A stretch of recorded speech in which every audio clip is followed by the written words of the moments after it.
karşıla. Oh, Shimano to karşıla. Let's have fun.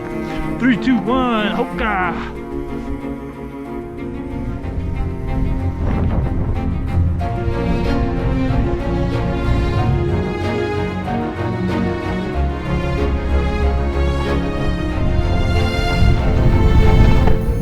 There's no one way to climb a mountain or ski a line, but there are paths taken by many and paths taken by few. Paths in life, like the best lines or the most beautiful climbs, are most often shown to us by those around us. As a Native American skier who didn't grow up in the sport of skiing or even in the mountains, there haven't always been a lot of people to show me the way. But I still ended up here.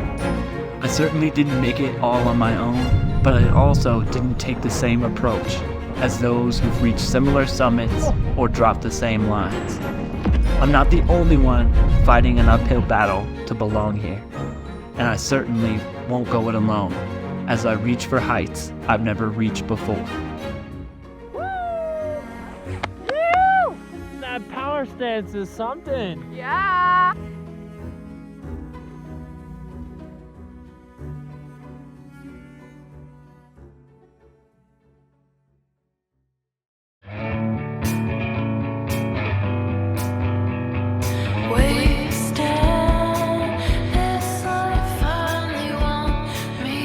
Skiing at your home mountain is like walking through a hall of memories.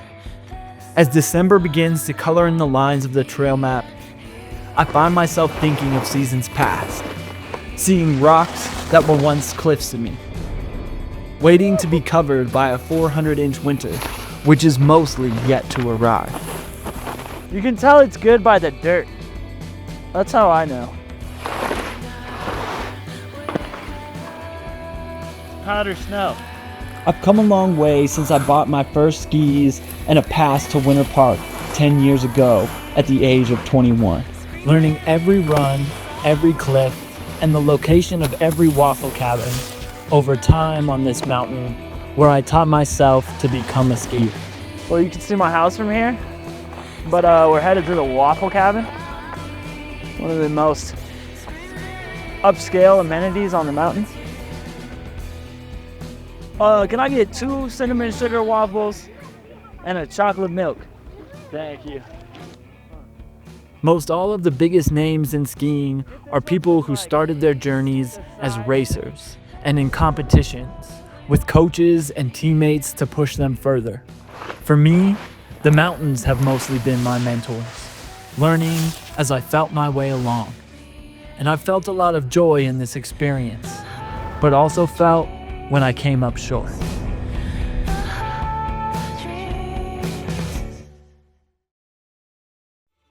So as the new winter approached, I decided it was time to step outside my comfort zone and my country and reach out to a mentor I knew would have my back. I drove north to Revelstoke to meet up with Leah Evans, an athlete, guide, and guiding light who knows a few things about opening up space for improvement in the sport of skiing. I met Connor at a Solomon event. It's cool. I feel like I don't actually know the exact time anymore, but I just remember like highlight memories. But specifically skiing together, I feel like we chatted a bunch and like skied a bunch of powder. So exact time is blurry now, but memories are really strong. I always think about that as well, like the first time you go to a place. Yeah. You're never gonna get that moment back of like, that is your first time seeing it, feeling it. Yeah. I remember that coming here for the first time. And I think it was actually like riding up right here on the gondola and seeing, what is this, Kilda Banker? Oh yeah. And being like, so this is Revelstoke. So crazy. I think like, if you're a skier, you have these like places that you've always wanted to touch base with.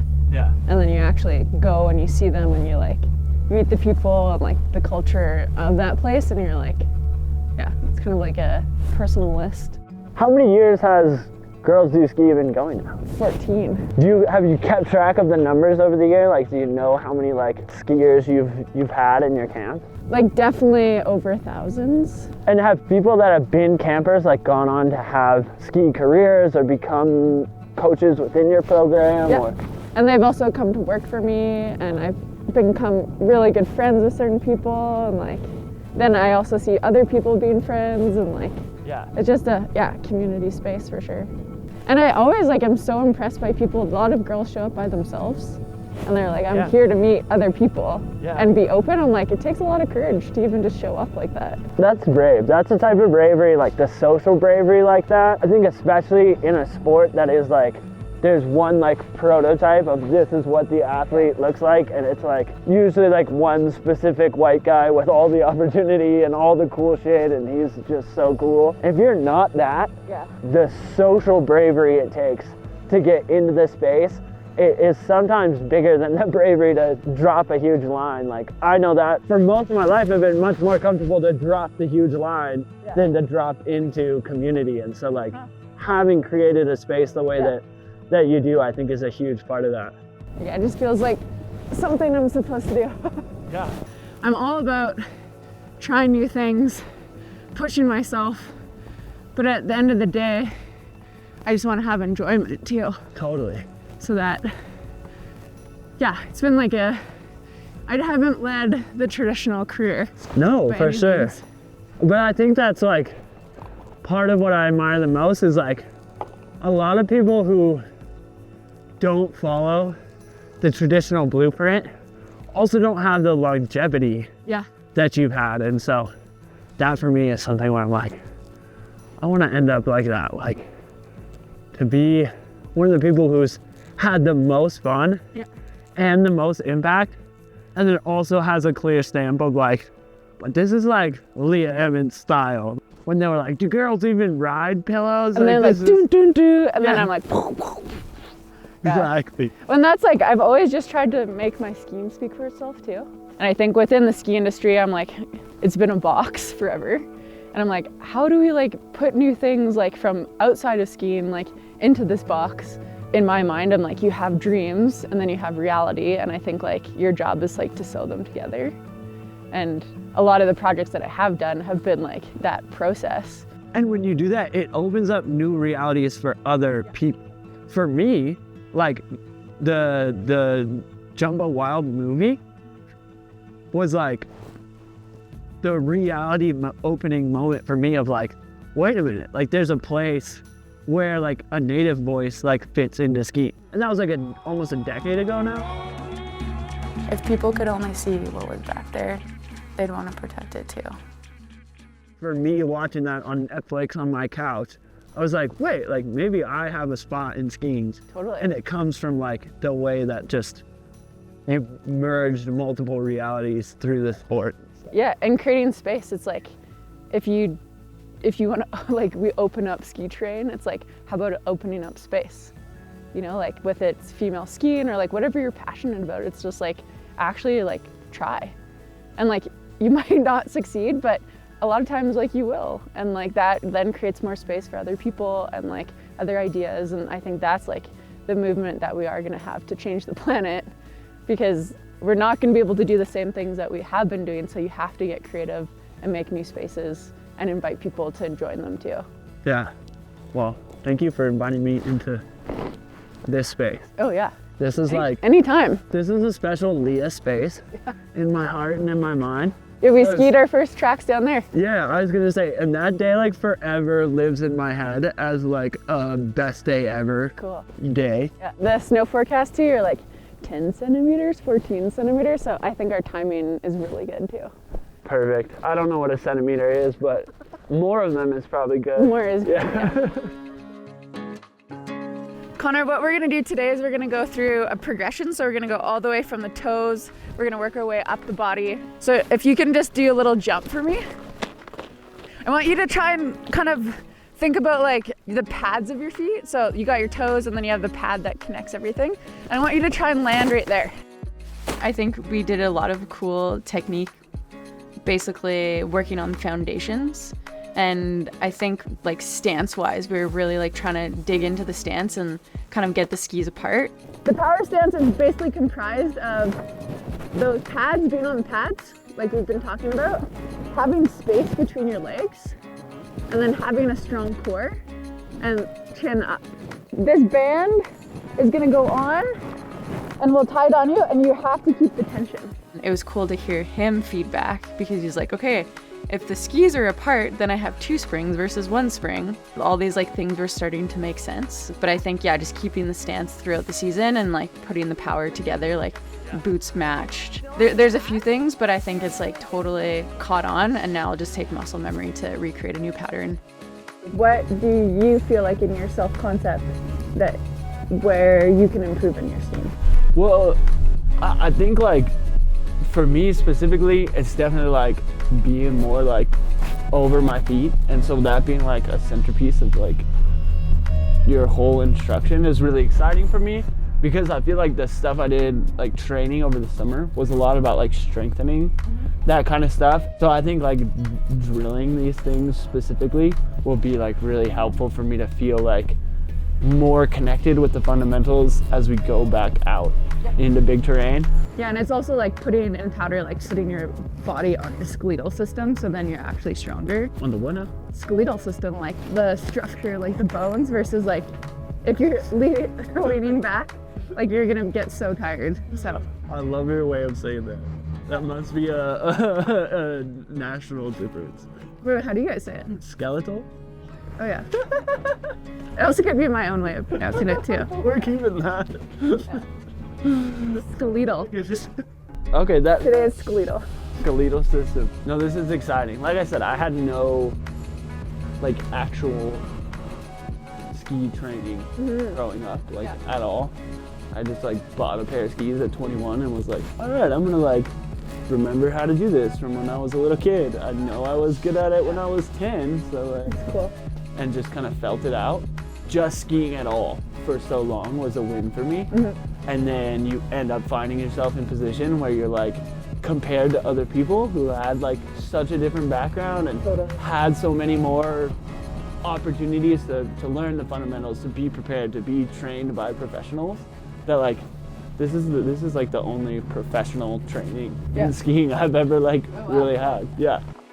I think we see ski instructing, and the way that I've seen ski instructing, everybody needs to be the same. My goal within free skiing is just to give you a few tips, and then you can change that within your body and really link up the mind, because I think a lot of time we just give technique and we like jam it into people, but really just being like, how does this feel? How does it look? How does it like react in your body?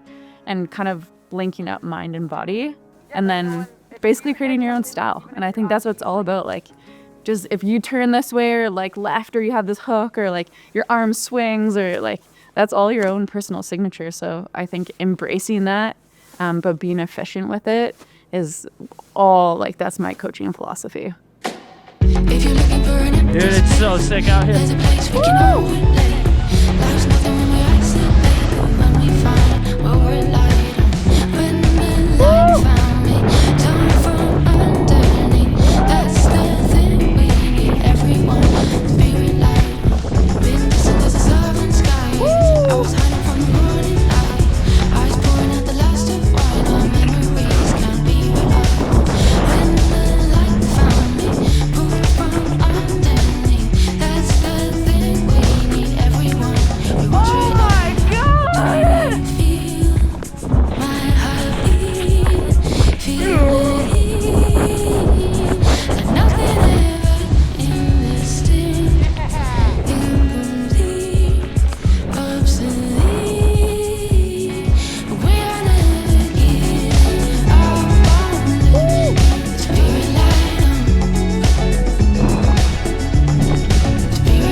My ski resume is an interesting journey, I'd say. So I grew up ski racing, and then I stopped ski racing.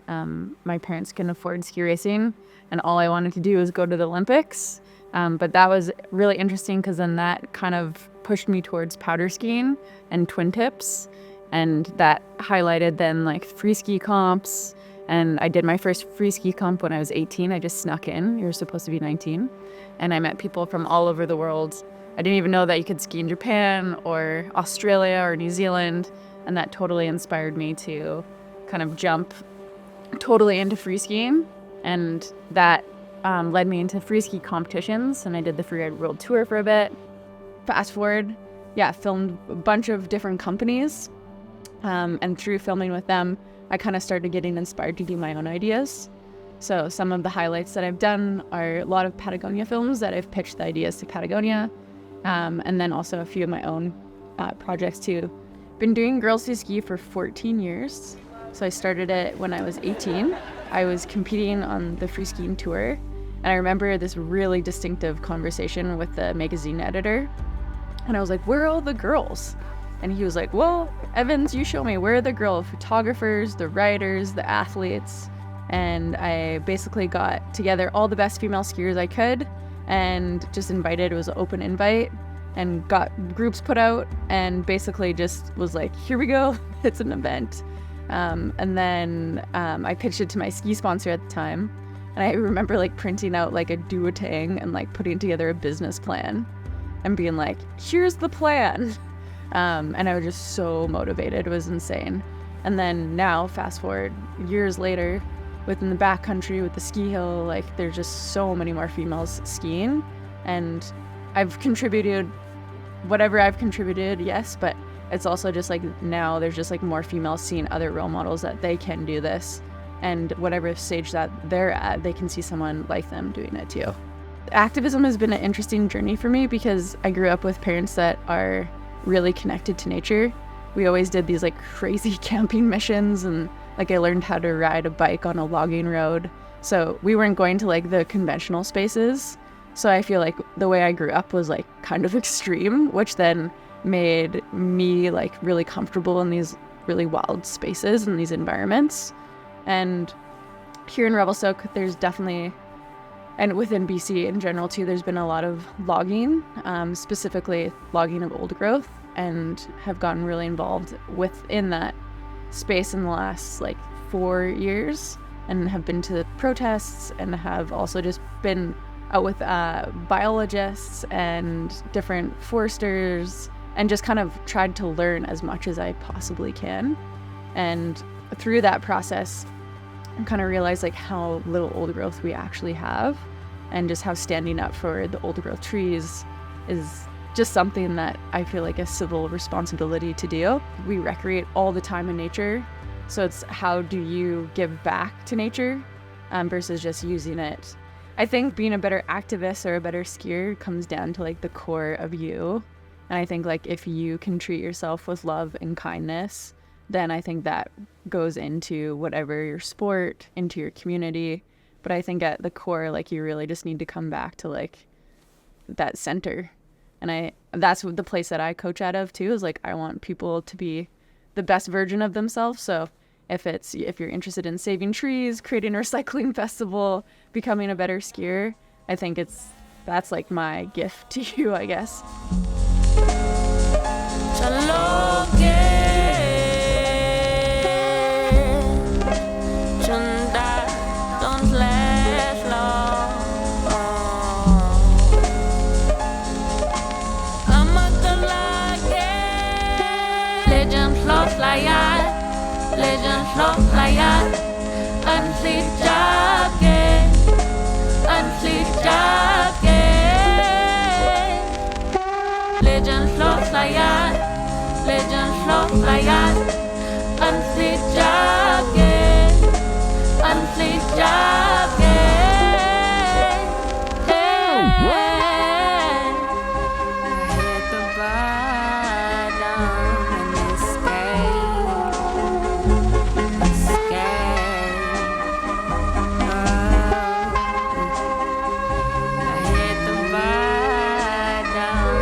some passe, some cliche. These days I rock on the glasses, I don't wanna always see.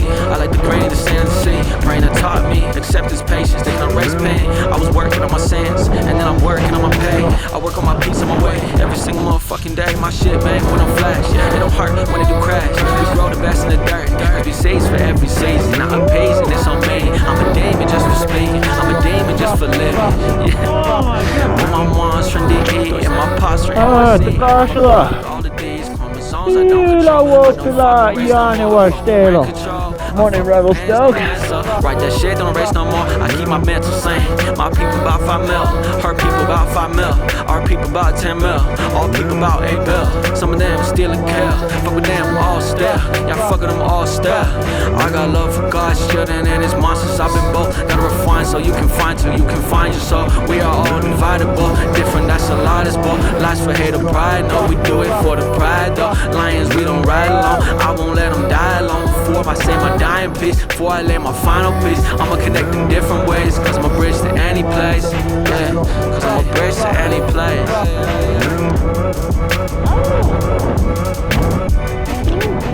Okay, you've graduated. I've graduated? I don't even know what to call it, but that's awesome. I get a Sir Fuck It. So, you do, totally. So cool to see you come in and like, just that stance, and then you're like you're carving the ski now and you're lower and you're like looking ahead. It looks awesome. It feels really good. Yeah, it's like very noticeably different. Those 2 turns by the tree were just like, So good. I'm finally feeling it's like a new thing. Yeah. Because my stance is apart. Yeah. But I'm feeling like the face shot like come up across the leg more. Oh, you're getting knee shots. When you're 6'5", Yeah. you take what you can get. So awesome, yeah. But really cool. It's like, I think just from the little things that we put together and how that's like you're already like such an athlete and then you're putting them in place and like making the changes so quick. Yeah. It's easy when you have a good coach. Sweet. That was so fun. Learning from Leah was more than a ski lesson. It was a reminder that skis are not just for getting up and down mountains. They're a tool for building community and expanding our imagination. Leah uses her skis to stitch together dreams and reality. And that is how I want to ski.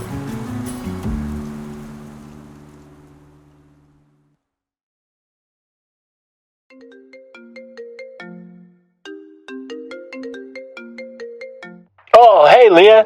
Hey, Connor. Thanks for calling. Yeah, how's the rest of your season going? The season's going amazing. I've just been so stoked and inspired since I got back. The other day, we were in the San Juans, and we climbed up to this perfect spot, and the snow was just so amazing, and when I dropped in, you wouldn't believe it. I can't thank you enough for how much you've helped me.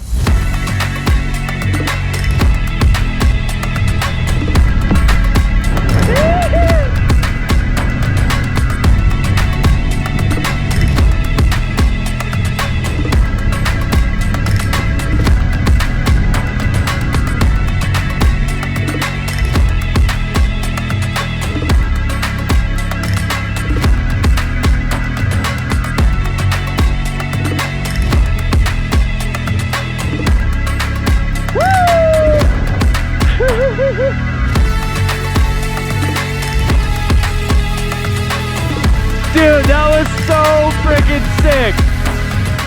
That power stance is something.